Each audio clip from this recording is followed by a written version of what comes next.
Hai, assalamualaikum sahabat berkebun.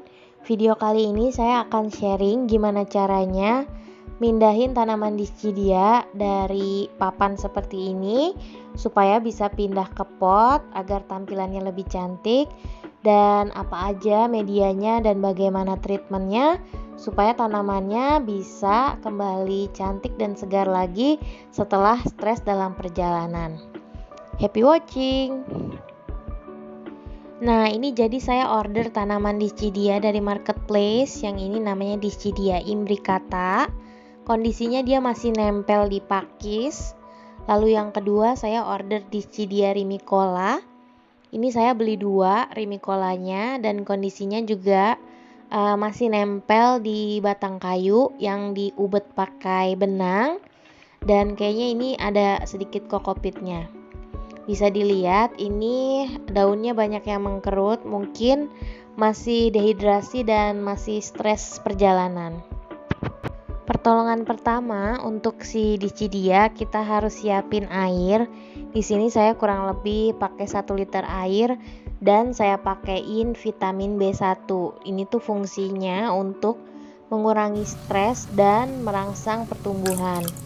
Untuk dosisnya, sahabat bisa cek di kemasannya atau dikira-kira aja. Saya biasanya itu 1 liter air saya pakaiin 1 tutup botol vitamin B1. Lalu dischidianya itu kita rendam sampai benar-benar kerendam semua, dari bagian batang kayu sampai daunnya, pastiin semuanya kerendam supaya airnya tuh benar-benar ngeresep. Ini kita diamin kurang lebih 5 sampai 15 menit. Dan setelah itu baru kita angkat dan kita angin-anginkan lagi dischidianya. Nah, ini udah mulai kelihatan seger ya daunnya setelah direndam B1. Di sini sambil menunggu dischidianya kita angin-anginkan, air B1 bekas rendamannya jangan kita buang, tapi di sini akan saya pakai untuk merendam lumut hidup atau lumut hutan yang nantinya akan kita pakai untuk media tanamnya. Biasanya sih saya pakai kokopit campuran sekam untuk dischidia, tapi berhubung kemarin saya coba pakai lumut dan hasilnya bagus, makanya di sini saya mau coba pakai lumut lagi. Nah, nanti untuk jangka panjangnya seperti apa nanti akan saya evaluasi dan akan saya sharing kembali ya untuk si lumut ini jangka panjangnya seperti apa. Tapi untuk sementara jangka pendek sih ini bagus banget.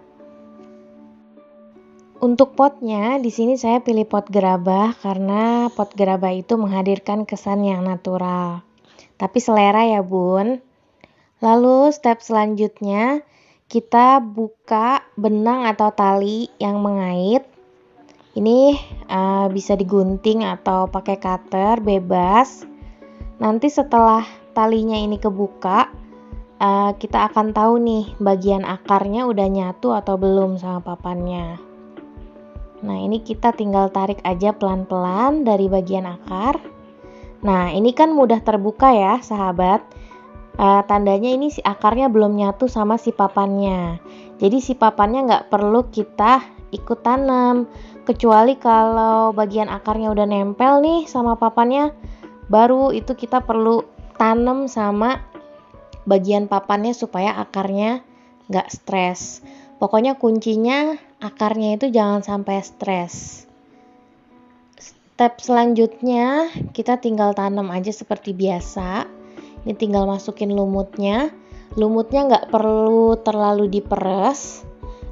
Biasa aja, nanti juga airnya akan turun sendiri.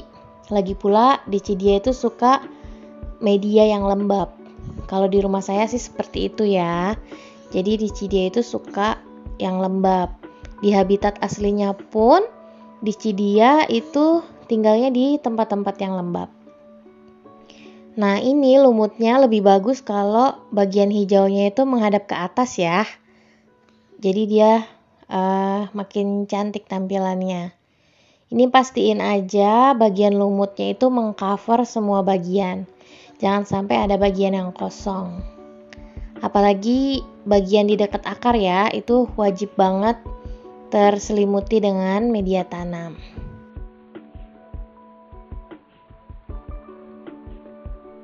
Nah, ini untuk tanaman yang kedua, ini juga sama, udah saya buka talinya. Dan yang nomor 2 ini malah udah kelihatan bagian akarnya yang putih-putih tadi. Mudah-mudahan ini lebih cepat adaptasinya karena akarnya udah lumayan gondrong. Cara repottingnya masih sama seperti cara yang tadi. Lalu untuk si Dischidia imbricata, ini agak sedikit berbeda cara repottingnya. Karena si imbricata ini posisi akarnya biasanya tuh ada di bagian bawah daun. Nanti ya kita lihat sama-sama yang saya maksud di bawah daun itu seperti apa. Ini setelah dibuka talinya, kita lepaskan dari pakisnya. Nah, ini akarnya nggak ada yang nempel sama sekali di pakisnya. Berarti dia juga belum adaptasi dengan baik sih. Dan kalau saya lihat juga ini akarnya pada kering-kering, jadi ini harus segera kita repotting. Nah, karena cara tanamnya itu nggak kita benamkan di bagian bawah, jadi bagian bawahnya ini saya simpan potongan kayu, tujuannya supaya irit lumut. Kaum irit bun, jadi supaya penggunaan lumutnya itu nggak terlalu banyak, karena kita pakai lumutnya itu banyaknya di bagian atas untuk imbricata.